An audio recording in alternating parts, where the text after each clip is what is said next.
Okay, y'all, love after lockup. I love this show, so hopefully we can have a little fun with this. This is season 3, episode 35. Now I got to say one thing about this TV. I know you probably ain't watching, but hey, I'm gonna say it. This should actually be like season 5, episode 1. I've been watching this since day 1, and the first season ran a little long, maybe a little understandable. Second season ran definitely too long, and now season 3, 35 episodes. Come on, this was definitely should have been season 5, episode 1. Last season should have been season 4, episode whatever that season was. So we'll get to it though. Hopefully they might change the we might change it. You never know. Hopefully I do though. But hey, love at the lockup, fresh meat. Okay, y'all, the madness has already begun. We start off with Dante, black dude, 33. Got him a girl, white girl, in the prison. Look, they've been talking for about a year or so, and he loves her. He proposes on the video chat, or video visit. She said yes. She's getting out in like a couple days, so he's preparing. He's buying some wine bottles. He's getting her some gifts. He look, this fool pulls out a toy that he can use for himself, but it's not like a pocket. It's like a pocket pussy. Sorry, it's like a pocket poon, but it's a torso. Like it's shaped like an actual body, but no head. And it got like boobs, and it got like a hole at the bottom where you stick your thing in. Disgusting. Talking about he named it Nicole Jr. and he stuck that bitch in the dishwasher. No, with other dishes in there. Talking about he about to clean it. Disgusting. Oh my goodness. And then his friend comes over, he's like, yeah, I'm preparing. And he's showing his friends all these gifts he done bought for her, these clothes, these lingerie, these toys and stuff. He got money too.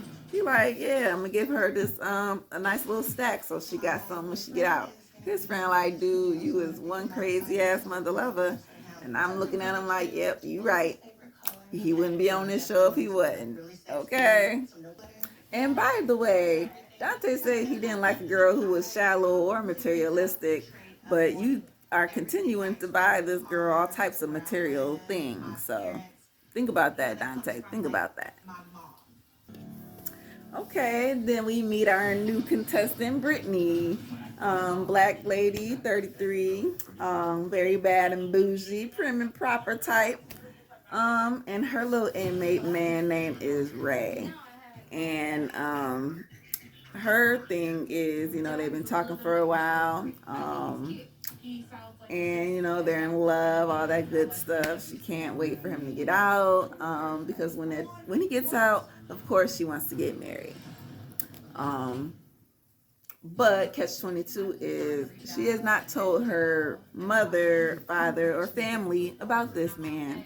Because basically, when he gets out and everything, we're gonna have to meet our parents and our family, and eventually, right? So her friends are like, yeah, you have to say something, you know what I'm saying? Because your mama, she already got bad vibes, you know what I'm saying, from your last relationship. Basically, she's into bad boys a little bit. Her last relationship wasn't the best. The man was a little abusive to her. So, her parents got a little sour taste in their mouth about who talks to their daughter, who talks to their daughter nowadays. So, you know what? It is what it is. She's going to have to break that Band-Aid off and let her parents know, like, look, mom and dad, I'm talking to an inmate. Okay, so let me see. Who is this next girl? Her name is Rachel. White girl from Michigan. I think she's like 30 something in that range. Her boo name is Doug. I had to write this down. And she's been in contact with this man for I guess a year or so.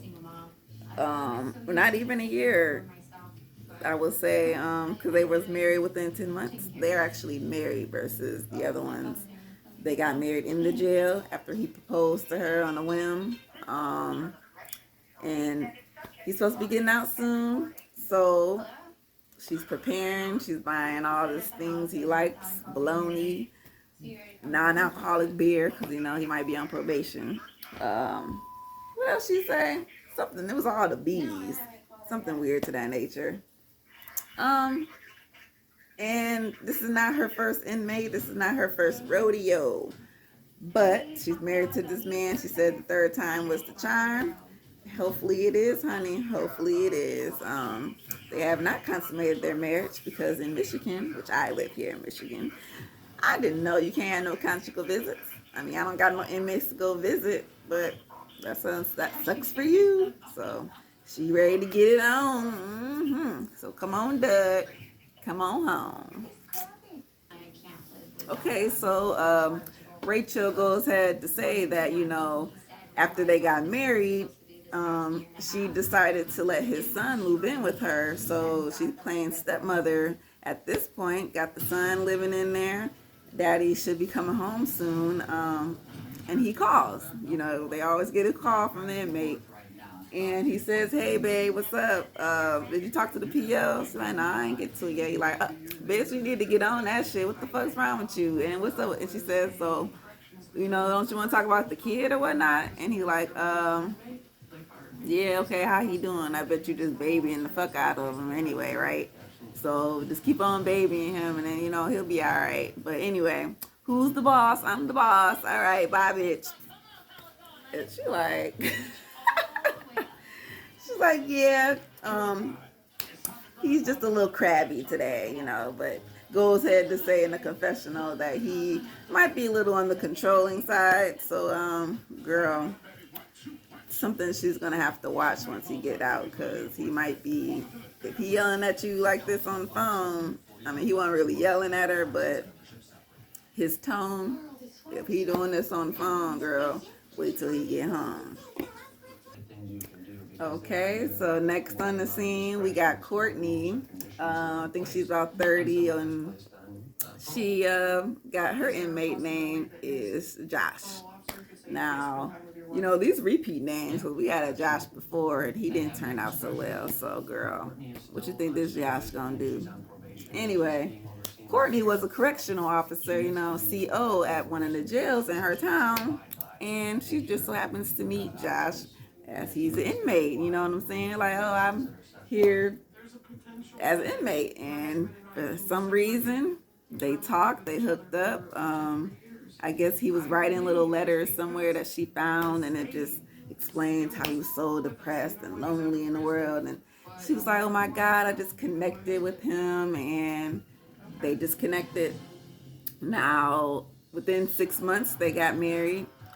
He got a big old tattoo on his arm of her face, and it says, will you marry me next to it? Okay, Josh, that was commitment. So she said, yeah, for sure, let's go. So I think they're in Ohio. Instead of them like seeing each other face to face and whatever, saying I do, they actually had to just sign papers for I do, and somebody else was in place of them doing the whole ceremony. Okay. So they never really got to consummate the marriage and none of that stuff, you know what I'm saying? They'll do all that once he gets out. Catch-22 is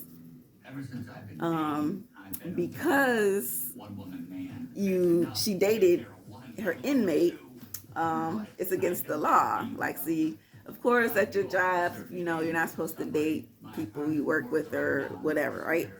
So it's against the law for a CO or anybody working at the jail to engage with inmates.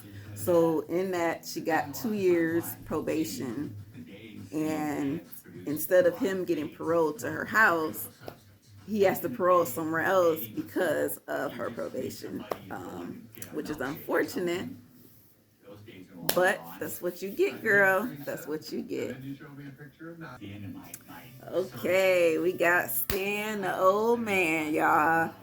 He is the billionaire, and, you know, he met his girl, Lisa, outside of the inmate or before she became an inmate, let's say that, on a dating website, how, things go these days. Meet people on the internet. They went out on a few dates or whatnot. They hooked up, and he liked her a lot. But then one day, she disappeared. And he gets a call saying, hey, if you want to get in contact with Lisa, contact her here. He goes to the contact, and come to find out, she done got arrested for some narcotics, drug type deal. Whatever went bad. So her ass got locked up. But, instead of just throwing her to the wayside, since he liked her and all, they hit it off, he said, look, I'm just going to continue to talk to her, and look, she's getting out soon. He's hanging out with a couple of buddies of his. And, they got their reservations, of course, as everybody does with all these people on this show. All the friends got the most sense. All the friends are telling everybody this is not a good idea. You should wait a little bit longer. You need to get to know this person a little bit longer. Like, all the advice that they ignore, their blinders are on, and they're just seeing, I guess, red for love at this point, right? So Stan's like, yeah, she's getting out soon. He loves the younger woman. He can keep up, you know what I'm saying? And, maybe we'll get there, but he has this toupee looking thing on top of his head, like, is like brunette, but then as it kind of gets down to the end, it's all like gray, and then maybe a little bit of light brown up under there, but it looks a little weird, almost, I wouldn't say Trumpish, but it's something sitting up there, and if the wind blow a little bit too hard, nigga, you might have to go chase it. But anyway, she getting out soon, he can't wait. He know he gonna have to be spending a little cash on her, because she says she don't look like she used to. According to her, she looks like her brother. But hey, he gonna hook you up, girl. Just wait. He's excited. Okay, so we flip to Rachel and Doug. Doug is, soon to be released in about 3 days or so. So she wants to sit down and talk to Dougie Jr. We're gonna call him DJ, little Dougie. And just to see where his head is at, he's in there playing games, and she's like, okay, put the game away, let's talk, young buck. And she's, just asking him how you feel about your dad coming home and everything. And he's like, I'm happy he's coming home, but first thing I want to do is punch him in the gut for being a douche to his kids. And they're like, well, okay. And he said, then I'm going to give him a big hug. And then he just continues to say, of course he misses him. He loves his dad. He just knows there's going to be a lot of rules, of course. And that hopefully him and his dad can just be cool and, have a good relationship. I hope it all works out well. I really hate sometimes when they throw kids on these shows because, it's not about the kids. It's about these grown-ups and they crazy shit that they do. So it's unfortunate that he got caught in the crossfire. But, unfortunately, it is what it is. His dad married this woman who is now his stepmother. And his real mother isn't necessarily there all the time to help him out because of her own issues. So hopefully it all works out, little Dougie. Yeah, Rachel, she just says she's going to help him with whatever he needs, you know what I'm saying? And she's going to support him no matter what. And that's what you should do as a stepmom. So kudos to Rachel. Okay, look, so we flip back to Dante and his little girl, Nicole. So he's talking to his mom, and because, he's trying to tell her about this girl, and she's like, it sounds just like your last girlfriend, Dante. So he tells us about her. His ex was an inmate as well that he met online. This ex gets out. They start off nice, but then she flips the script on him. What does she do? Run up his pockets. Spend all his money. Take him for everything he had. So they break up. What does he do next? Goes and find another girl, which is Nicole, online in the prison. So his mom is like, this just don't make no sense, Dante. Like, you cannot be doing this. He like, no, mom, but I love her. You know what I'm saying? And she's speaking the real to me. You know what I'm saying? She not lying to me. And she like, okay, so you been spending money on this chick? Yeah, mom, I spent some money. Like how much? A couple bands. How much? Like 30,000.